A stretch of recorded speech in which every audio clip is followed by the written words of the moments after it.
teman-teman semua, ketemu lagi dengan aku Humaira di channel YouTube Lampung Cerdas untuk review buku. Nah, pada kesempatan kali ini Humaira lagi baca buku spesial nih, buku bestseller yang berjudul Ngomongin Uang, Menjadi Kaya Versi Kamu Sendiri.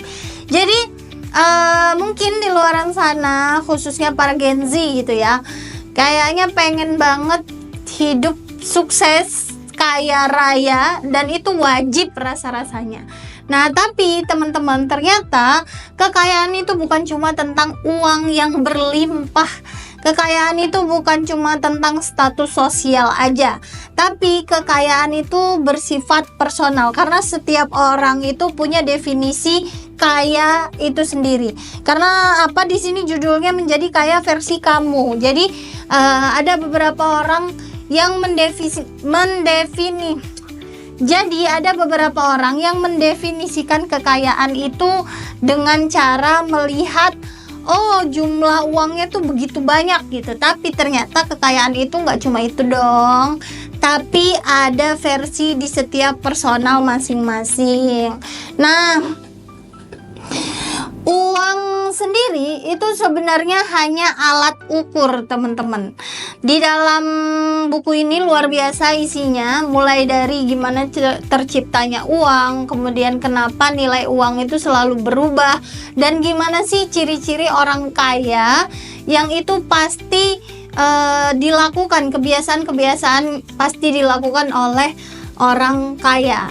Nah, karena kita ngomongin tentang uang, maka pelan-pelan kita coba buka pikiran kita untuk lebih memahami arti uang yang sesungguhnya.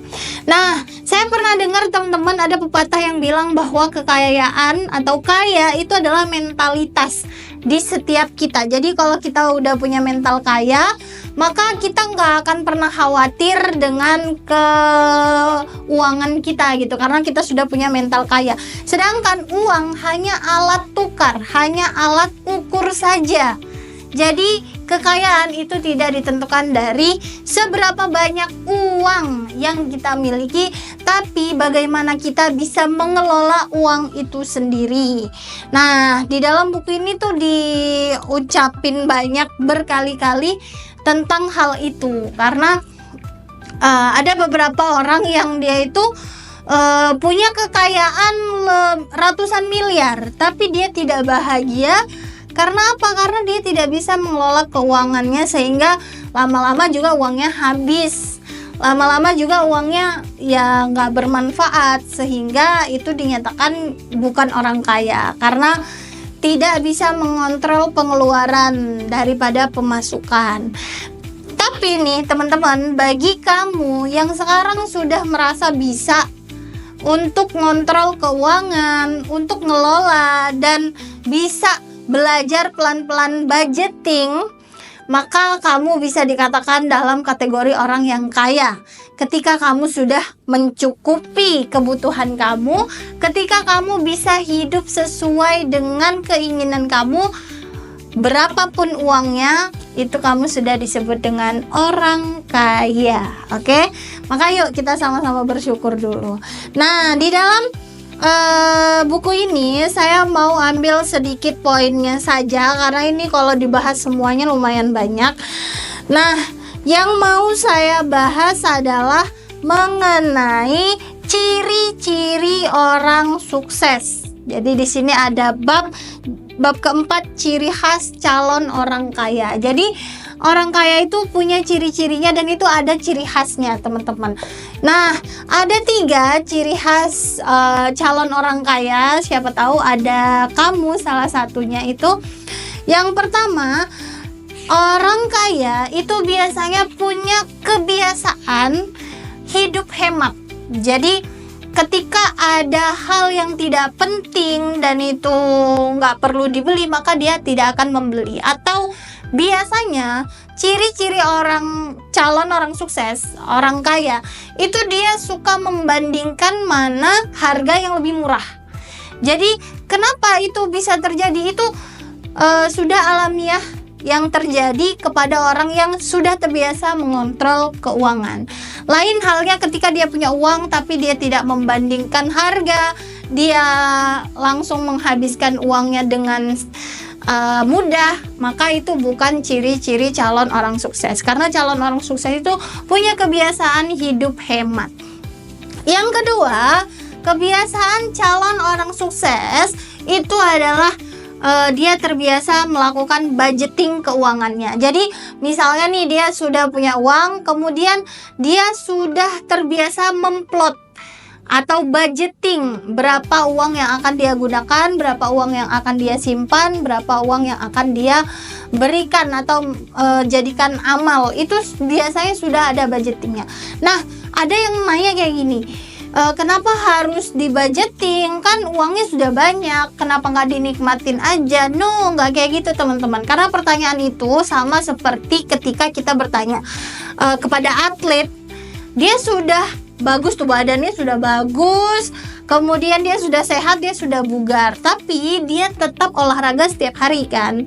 Nah, sama aja kita kayak nanya, kok ngapain olahraga setiap hari? Orang kamu udah sehat, orang kamu udah bagus badannya. Nah, jawabannya bisa tahu sendiri ya tentu untuk menjaga kesehatannya, untuk menjaga kebugarannya supaya semakin hari semakin sehat, semakin hari semakin bugar.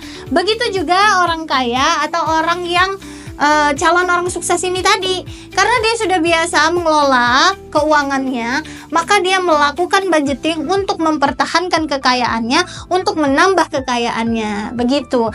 Dan yang ketiga, ciri calon orang sukses adalah dia memilih pasangan hidup yang tepat. Nah, pasangan hidup ini mungkin bagi teman-teman yang menikah, dipilah dan dipilih orang-orang yang bisa mengelola keuangan juga, karena itu menentukan kekayaan kita nanti gitu. Atau bahkan yang masih single itu bisa juga memilih teman yang itu bisa mempengaruhi kita menghabiskan seberapa banyak uang kita gitu. Jadi hati-hati ya dalam memilih pasangan hidup gitu.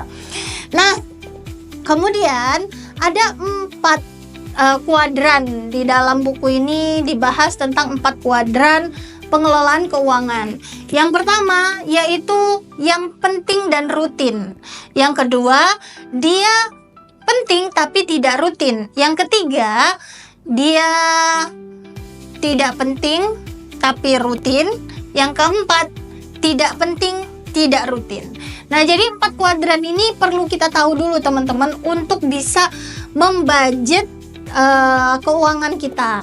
Nah, yang paling utama ya pasti yang penting dan rutin, karena itu kebutuhan primer. Biasanya kayak kuota bulanan itu kan setiap bulan kita selalu mengeluarkan, atau makanan atau kebutuhan kita lah intinya. Itu ketika kita tahu plotnya, kita tahu budgetingnya, maka kita bisa mengelola keuangan dengan baik.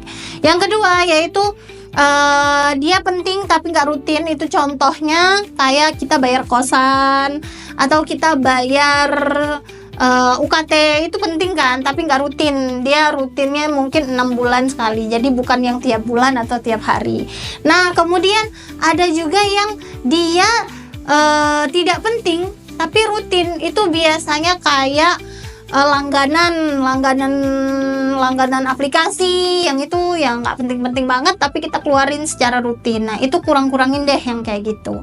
Ada juga yang mungkin kuadran keempat yaitu dia tidak penting dan tidak rutin. Itu biasanya kayak self reward, liburan ke luar negeri kayak gitu. Itu kan nggak penting-penting banget ya, walaupun dalam artian ya mungkin kita butuh, apalagi Gen Z nih katanya self reward itu penting deh daripada makan bahkan kayak gitu kan.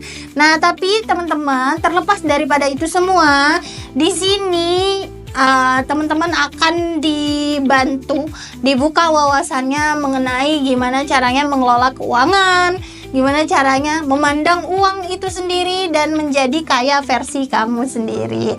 Nah, kalau tertarik untuk baca buku ini boleh cek aja, bahkan buku ini ada Instagram resminya sendiri loh. Jadi boleh teman-teman cek sendiri dan baca sendiri untuk bisa tahu lebih dalam apa isi dari buku ini. Terima kasih.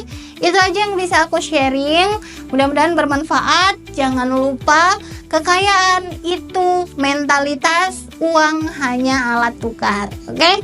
Terima kasih teman-teman yang sudah menonton. Kalau suka silakan like, komen, share, dan subscribe channel YouTube ini. Terima kasih. Assalamualaikum warahmatullahi wabarakatuh.